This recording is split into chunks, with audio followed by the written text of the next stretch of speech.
Welcome to Ahavas Yisrael Daily. This is the week of Purim. We need to be happy and be joyous and really tap into that energy, and hopefully we'll have a very nice Purim. So we're continuing on chapter 4, part B. Rav Wolbe comments that the Rambam calls his section on character traits Hilchos Dios, the laws of mindsets, because it is all about a mindset. How a person reacts and feels are rooted in his thoughts. This concept is found in the famous teaching of the Ibn Ezra. The Torah commands, "You shall not covet."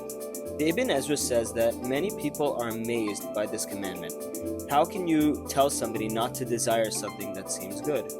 To explain, he uses the mashal of a simple peasant who sees a princess.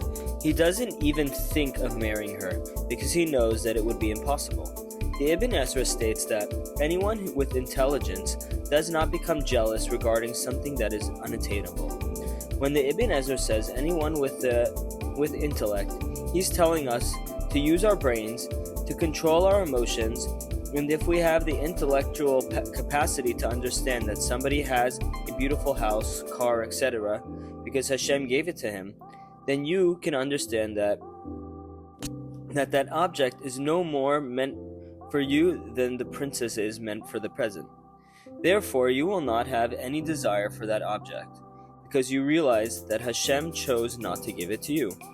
Thus, you will never obtain it despite your strength, tactics, or planning, unless Hashem wills otherwise. This, says the Ibn Ezra, is a change in feelings and behavior based on thoughts and cognition. Our sages teach that the most hatred is surrounded by jealousy. Additionally, many Sepharim teach that the worst sinas chinam, baseless hatred, stems from jealousy. All other causes of hatred eventually cease to exist. Thus, the hatred disappears as well. The exception is the hatred that is caused by jealousy. Such hatred is far worse than any other. People often dislike others because they have more possessions or because they are better, more popular, stronger, smarter, wealthier.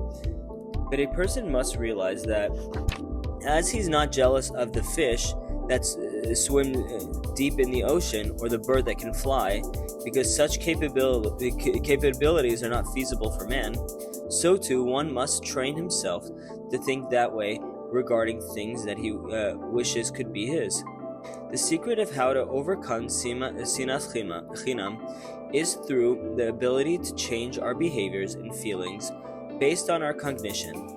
This is possible only with emunah and bitachon, and that is why sinas chinam and emunah are really interconnected. I listened to Gedalia Fenster, and a lot of times he says this one saying that if somebody is jealous, not only will they not get what the other person has, but they also lose what they have.